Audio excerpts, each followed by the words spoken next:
Hi ಎಲ್ಲ ವೀಕ್ಷಕರೇ, ಎಲ್ಲರಿಗೂ ನಮಸ್ಕಾರ. ನಾನು ನಿಮ್ಮ ಪ್ರಮೋದ್ ಕಶ್ಯಪ್. ಹರೇ ಕೃಷ್ಣ ಯೂಟ್ಯೂಬ್ ಚಾನೆಲ್ಗೆ ನಿಮ್ಮೆಲ್ಲರಿಗೂ ಸ್ವಾಗತ. ಇನ್ಮುಂದೆ ನನ್ನ ಚಾನೆಲ್ನಲ್ಲಿ ವಾರ ಭವಿಷ್ಯ, ವರ್ಷ ಭವಿಷ್ಯ ಮತ್ತು ಮಾಸ ಭವಿಷ್ಯ ಜ್ಯೋತಿಷ್ಯ ಕಾರ್ಯಕ್ರಮಗಳು ನಡೀತಾ ಇರುತ್ತೆ. ಮುಂದಿನ ತಿಂಗಳಿಂದ ವಾರ ಭವಿಷ್ಯ, ಮಾಸ ಭವಿಷ್ಯವನ್ನು ನಾನು ಮಾಡ್ತಾ ಹೋಗ್ತೀನಿ. ನಿಮ್ಮೆಲ್ಲರಿಗೂ ಮತ್ತೊಮ್ಮೆ ಕ್ರೋಧಿ ನಾಮ ಸಂವತ್ಸರದ ಯುಗಾದಿ ಹಬ್ಬದ ಹಾರ್ದಿಕ ಶುಭಾಶಯಗಳು.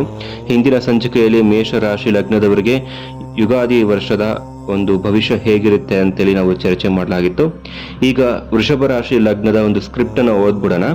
ಮೊದಲಿಗೆ ಯಾರ್ಯಾರು ನನ್ನ ಚಾನೆಲ್ ನೋಡ್ತಾ ಇದ್ದೀರಾ, ವಿಡಿಯೋಗಳನ್ನ ಸಬ್ಸ್ಕ್ರೈಬ್ ಮಾಡಿ, ಶೇರ್ ಮಾಡಿ, ಲೈಕ್ ಮಾಡಿ ಮತ್ತು ಬೆಲ್ ಐಕಾನ್ ಪ್ರೆಸ್ ಮಾಡೋದನ್ನ ಮರಿಬೇಡಿ ಅಂತ ಹೇಳ್ತಾ ಈಗ ವೃಷಭ ರಾಶಿ ಲಗ್ನದ ಭವಿಷ್ಯವನ್ನ ನೋಡೋಣ. ಮೊದಲಿಗೆ ವಿದ್ಯಾಭ್ಯಾಸ.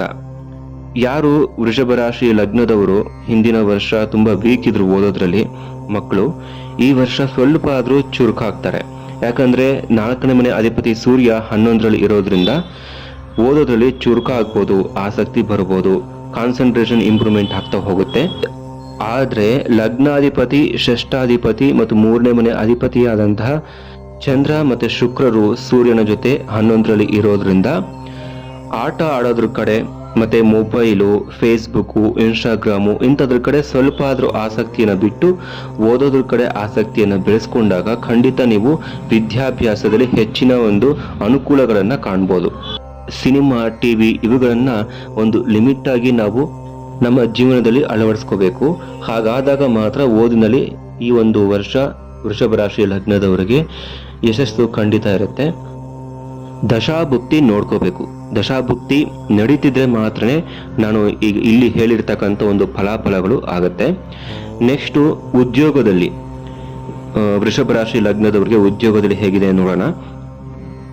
6ನೇ ಮನೆ ಅಧಿಪತಿ ಶುಕ್ರ ಮತ್ತು ಲಗ್ನಾಧಿಪತಿ ಶುಕ್ರ 11ರಲ್ಲಿ ಉಚ್ಚ ಆಗಿರೋದ್ರಿಂದ ಈ ಹಿಂದೆ ವೃಷಭ ರಾಶಿ ಲಗ್ನದವರಿಗೆ ಹಿಂದಿನ ವರ್ಷ ಎಲ್ಲ ಏನು ಉದ್ಯೋಗ ಇರಲಿಲ್ಲ ಅವರಿಗೆಲ್ಲ ಉದ್ಯೋಗ ಪ್ರಾಪ್ತಿಯಾಗುವಂತ ಸಾಧ್ಯತೆ. ದಶಾಭುಕ್ತಿಯನ್ನು ನೋಡ್ಕೊಳ್ಳಿ. ಆಲ್ರೆಡಿ ಜಾಬ್ನಲ್ಲಿ ಇದ್ದವರು ಇನ್ಕ್ರಿಮೆಂಟ್ ಆಗ್ಬೋದು, ಸ್ಯಾಲ್ರಿ ಹೈಕ್ ಆಗ್ಬೋದು. ಆದ್ರೆ ದುಡ್ಡು ಸ್ವಲ್ಪ ಖರ್ಚಾಗುವಂತಹ ಸಾಧ್ಯತೆ ಜಾಸ್ತಿ ತೋರಿಸ್ತಾ ಇದೆ. ಯಾರಿಗೂ ದುಡ್ಡು ಕೊಡೋದು, ಸಾಲ ಕೊಡೋದು ಅಥವಾ ನೀವು ಸಾಲ ತಗೊಳ್ಳೋದು ಇವೆಲ್ಲ ಮಾಡೋದಕ್ಕೆ ಹೋಗ್ಬೇಡಿ. ಸಾಲದ ಸುಳಿಯಲ್ಲಿ ಸಿಕ್ಕಾಕೊಂಡ್ರೆ ನೀವು ಬರೋದು ತುಂಬಾ ಕಷ್ಟ ಆಗುತ್ತೆ. 5-12 ಕಾಂಬಿನೇಷನ್ ನಡೀತಿರ್ಬೇಕಾದ್ರೆ ನಾವು ಬೇರೆಯವ್ರಿಗೂ ಕೂಡ ದುಡ್ಡನ್ನು ಕೊಡಬಾರ್ದು, ಬೇರೆಯವರಿಂದ ಕೂಡ ನಾವು ಇಸ್ಕೊಳ್ಳಬಾರ್ದು. ನಮಗೂ ಕೂಡ ಇನ್ನೊಬ್ಬರಿಗೆ ಸಾಲ ಕೊಡೋದಕ್ಕೆ ತುಂಬಾ ಕಷ್ಟ ಆಗುತ್ತೆ. ಇಲ್ಲಿ 6ನೇ ಮನೆಯ ಅಧಿಪತಿ ಶುಕ್ರನು ಕೂಡ ಬುಧನ ನಕ್ಷತ್ರದಲ್ಲಿ ಇರತಕ್ಕಂಥದ್ದು. 12ನೇ ಮನೆಯಲ್ಲಿ ಬುಧ ಇರೋದು. ಮತ್ತೆ ಯಾರ್ಯಾರು ಇನ್ವೆಸ್ಟ್ಮೆಂಟ್ ಹಾಕ್ತೀರಾ ನೀವು ಸ್ವಲ್ಪ ಹುಷಾರಾಗಿರ್ಬೇಕು. ಯಾಕಂದ್ರೆ ನಾನು ಆಗ್ಲೇ ಹೇಳ್ದ ಹಾಗೆ ಬುಧನಲ್ಲಿ 5-12 ಕಾಂಬಿನೇಷನ್ ಬಂದಿರೋದ್ರಿಂದ, ಶುಕ್ರ, ಸೂರ್ಯ, ಚಂದ್ರ, ರಾಹು ಬುಧನ ನಕ್ಷತ್ರದಲ್ಲಿ ಇರೋದ್ರಿಂದ ದುಡ್ಡಿನ ಕಡೆ ಸ್ವಲ್ಪ ಜಾಗ್ರತೆ ಇರಲಿ. ಇನ್ವೆಸ್ಟ್ಮೆಂಟ್ ಹಾಕೋದು ಬೇಡ, ದುಡ್ಡು ನಿಮಗೆ ವಾಪಸ್ ಬರೋದಿಲ್ಲ. ಈ ವಿಷಯದಲ್ಲಿ ಜಾಗ್ರತೆ ಇರಲಿ.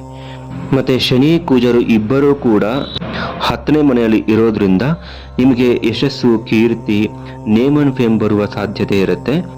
ಶನಿ ನಿಮಗೆ ಯೋಗಕಾರಕ, ಲಕ್ಕಿಂದ ಕೂಡ ನಿಮಗೆ ನೇಮ್ ಅಂಡ್ ಫೇಮ್ ಬರ್ಬೋದು. ಮತ್ತು ಸೇಲ್ಸ್ ಅಂಡ್ ಮಾರ್ಕೆಟಿಂಗ್ ವಿಷಯದಲ್ಲಿ ಬಂದಾಗ ಮತ್ತು ಕನ್ಸಲ್ಟೇಷನ್ ಉದ್ಯೋಗದಲ್ಲಿ ಯಾರ್ಯಾರಿದ್ದಾರೆ ಅವರಿಗೂ ಕೂಡ ಹೆಚ್ಚಿನ ಲಾಭ. 3ನೇ ಮನೆ ಅಧಿಪತಿ ಚಂದ್ರ ಶುಕ್ರನ ಜೊತೆ ಇರತಕ್ಕಂಥದ್ದು. ಶುಕ್ರ ಇಲ್ಲಿ ಷಷ್ಠಾಧಿಪತಿ, ಶುಕ್ರ ಉಚ್ಚ ಕೂಡ ಅಲ್ಲಿ ಮೀನರಾಶಿಯಲ್ಲಿ ಶುಕ್ರ ಉಚ್ಚ ಆಗ್ತಾನೆ. 3-6-11 ಕಾಂಬಿನೇಷನ್ ಬರುತ್ತೆ, ಎಕ್ಸಿಲೆಂಟ್ ಆಗಿದೆ. ಆದರೆ ವೃಷಭ ರಾಶಿ ಲಗ್ನದವರು ಖರ್ಚಿನ ಬಗ್ಗೆ ತುಂಬಾ ನಿಗಾ ವಹಿಸಬೇಕು ಮತ್ತು ಇನ್ವೆಸ್ಟ್ಮೆಂಟ್ ಜಾಸ್ತಿ ಹಾಕೋದಕ್ಕೆ ಹೋಗಬಾರ್ದು. ಮತ್ತೆ ಚೈಲ್ಡ್ ಬರ್ತ್ ಅಂತ ಬಂದಾಗ, ಸಂತಾನ ಭಾಗ್ಯ ಅಂತ ಬಂದಾಗ ಕಾರಕ ಗುರುವು ಕೂಡ 12ರಲ್ಲಿ ಇರೋದ್ರಿಂದ ಮತ್ತು 5ನೇ ಮನೆ ಅಧಿಪತಿ ಬುಧ ಕೂಡ 12ರಲ್ಲಿ ಗುರುವಿನ ಜೊತೆ ಇರೋದ್ರಿಂದ ಈ ವರ್ಷ ನಿಮಗೆ ಸಂತಾನ ಭಾಗ್ಯ ಅನ್ನೋದು ಸ್ವಲ್ಪ ಕಷ್ಟ. ವೃಷಭ ರಾಶಿ ಲಗ್ನದವರಿಗೆ ದಶಾಭುಕ್ತಿ ನೋಡ್ಕೋಬೇಕು. ಇನ್ನು ಆರೋಗ್ಯ ಅಂದ್ರೆ ಹೆಲ್ತ್ ವಿಷಯ ಬಂದಾಗ ವೃಷಭ ರಾಶಿ ಲಗ್ನದವರಿಗೆ 6ನೇ ಮನೆ ಅಧಿಪತಿ ಶುಕ್ರ 11ರಲ್ಲಿ ಇರತಕ್ಕಂಥದ್ದು. 4ನೇ ಮನೆ ಅಧಿಪತಿ ಸೂರ್ಯನು ಕೂಡ ಶುಕ್ರನ ಜೊತೆ ಇರೋದ್ರಿಂದ ಇನ್ಕ್ಯೂರಬಲ್ ಡಿಸೀಸ್ ಏನಾದರೂ ನೀವು ಅನುಭವಿಸ್ತಿದ್ರೆ ಸ್ವಲ್ಪ ಮಟ್ಟಿನ ಚೇತರಿಕೆಯನ್ನ ಕಾಣ್ಬೋದು. ಒಳ್ಳೆ ಡಾಕ್ಟರ್ನ ಕನ್ಸಲ್ಟ್ ಮಾಡಿ ಸ್ವಲ್ಪ ಆದ್ರೂ ನಿಮ್ಗೆ ಚೇತರಿಕೆಯನ್ನ ಕಾಣ್ಬೋದು. ಅಂದ್ರೆ ನೀವು ಮಾತ್ರೆ ಮತ್ತೆ ಔಷಧಿಯನ್ನ ಸೇವನೆ ಮಾಡಿಕೊಂಡೇ ಈ ಒಂದು ಚೇತರಿಕೆಯನ್ನ ಕಾಣ್ಬೇಕಾಗತ್ತೆ. ಇನ್ಕ್ಯೂರಬಲ್ ಡಿಸೀಸ್ ಬರಬಹುದು, ಆದರೆ ಸ್ವಲ್ಪ ವಿನಿಂಗ್ ಕಾಂಬಿನೇಷನ್ ಇದ್ರೂ ಕೂಡ ಮಾತ್ರೆ ಮತ್ತೆ ಔಷಧಿಯನ್ನು ನೀವು ತಗೊಳ್ಳೇಬೇಕಾಗತ್ತೆ. ಇನ್ನು ಬಿಸಿನೆಸ್ ವಿಚಾರ ಬಂದಾಗ ವೃಷಭ ರಾಶಿ ಲಗ್ನದವರಿಗೆ ತುಂಬಾ ಎಕ್ಸಲೆಂಟ್ ಆಗಿದೆ. ನೇಮ್ ಅಂಡ್ ಫೇಮ್ ಕೂಡ ಬರ್ಬೋದು. 7ನೇ ಮನೆ ಅಧಿಪತಿ ಕುಜ 10ರಲ್ಲಿ ಶನಿ ಜೊತೆ ಇರೋದ್ರಿಂದ. ಆದ್ರೆ ಇನ್ವೆಸ್ಟ್ಮೆಂಟ್ ಬಿಸ್ನೆಸ್ ಅಂತ ಬಂದಾಗ ಇಲ್ಲಿ ಅಷ್ಟಾಗಿ ಲಾಭ ಇರೋದಿಲ್ಲ.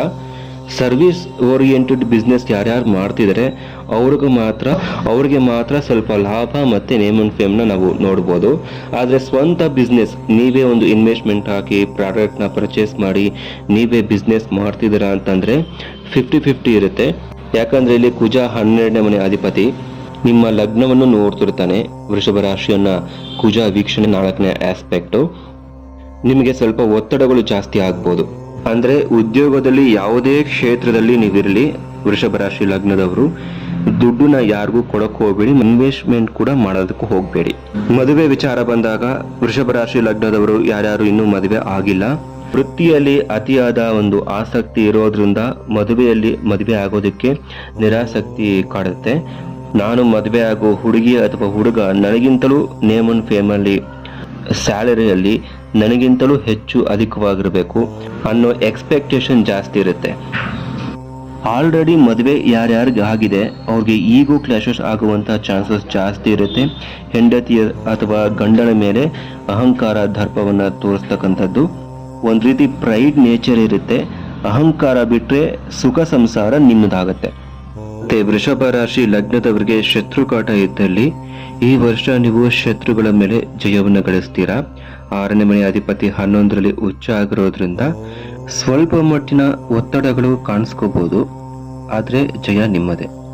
ಮತ್ತೆ ಮನೆ ಕಟ್ಟಬೇಕು ಅಂತ ಅನ್ಕೊಂಡಿರೋರು ಖರ್ಚು ಜಾಸ್ತಿ ಆಗ್ಬೋದು, ಅಥವಾ ದುಡ್ಡನ್ನ ಬೇರೆ ಕಡೆ ಹೊಂದಿಸಿಯೇ ಅಥವಾ ಬ್ಯಾಂಕಿಂದ ಅಥವಾ ಇನ್ನೆಲ್ಲಿಂದಾದ್ರೂ ನೀವು ಸಾಲವನ್ನ ಪಡ್ಕೊಂಡೇ ಮನೆಯನ್ನ ಕಟ್ಟಬೇಕಾಗತ್ತೆ.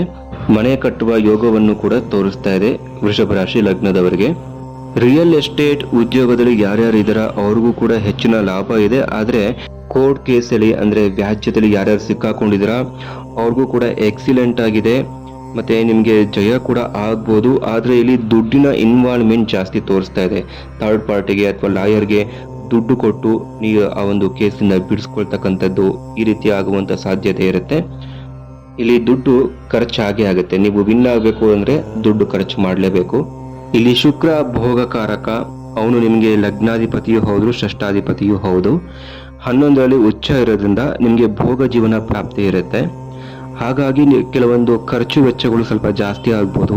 ಹೊಸ ವಾಹನ ಖರೀದಿ ಆಗ್ಬೋದು, ಮನೆ ಕಟ್ಟೋದಾಗ್ಬೋದು, ವೆಹಿಕಲ್ ಪರ್ಚೇಸ್ ಆಗ್ಬೋದು, ಕಾರು ಬೈಕು ತಗೊಳ್ತಕ್ಕಂಥದ್ದು. ಮತ್ತೆ 4ನೇ ಮನೆ ಅಧಿಪತಿ ಷಷ್ಠಾಧಿಪತಿ ಇಬ್ಬರು ಕೂಡ 11ರಲ್ಲಿ ಉಚ್ಚ ಇರೋದ್ರಿಂದ ವೆಹಿಕಲ್ ಡೀಲರು, ಕಾಸ್ಮೆಟಿಕ್ಸ್ ಮಾರಾಟ ಮತ್ತು ಬ್ಯೂಟಿಷಿಯನ್, ಬ್ಯೂಟಿ ಪಾರ್ಲರು ಈ ಉದ್ಯೋಗದಲ್ಲಿ ಯಾರ್ಯಾರು ಇರ್ತಾರೆ ಅವ್ರಿಗೂ ಕೂಡ ಹೆಚ್ಚಿನ ಲಾಭ ಇರುತ್ತೆ. ಮಾಡೆಲಿಂಗ್ಗಳು ಯಾರ್ಯಾರಿದ್ದಾರೆ ಅವ್ರಿಗೂ ಕೂಡ ಹೆಚ್ಚಿನ ಲಾಭ ಇರುತ್ತೆ. ಇವಿಷ್ಟು ವೃಷಭ ರಾಶಿ ಲಗ್ನದವರ ಯುಗಾದಿ ವರ್ಷ ಭವಿಷ್ಯದ 2024-2025 ಸಾಲಿನ ವರ್ಷ ಭವಿಷ್ಯ ಆಗಿರುತ್ತೆ. ನಿಮಗೆ ಗೊತ್ತಿರುವ ನುರಿತ ಜ್ಯೋತಿಷ ಹತ್ರ ಹೋಗಿ ನಿಮ್ಮ ಜಾತಕವನ್ನ ಪರಿಶೀಲನೆ ಮಾಡ್ಕೊಳ್ಳಿ. ಜಾತಕ ನೋಡಿ ಪರಿಹಾರ ಹೇಳೋದ್ರಿಂದ ಹೆಚ್ಚಿನ ಲಾಭ ಇರುತ್ತೆ. ಪರಿಹಾರನ ಕಂಡುಕೋಬಹುದು. ಮತ್ತೊಮ್ಮೆ ನಿಮಗೆ ನಿಮ್ಮ ಕುಟುಂಬಕ್ಕೆ ಯುಗಾದಿ ಹಬ್ಬದ ಹಾರ್ದಿಕ ಶುಭಾಶಯಗಳನ್ನ ಹೇಳ್ತಾ ಈ ವಿಡಿಯೋನ ನಾನು ಮುಗಿಸ್ತಾ ಇದ್ದೀನಿ. ಸರ್ವೇ ಜನ ಸುಖಿನೋ ಭವಂತು, ಸಮಸ್ತ ಸನ್ಮಂಗಳಾನಿ ಭವಂತು. ಹರೇ ಕೃಷ್ಣ, ಕೃಷ್ಣ ಅರ್ಪಣಮಸ್ತು.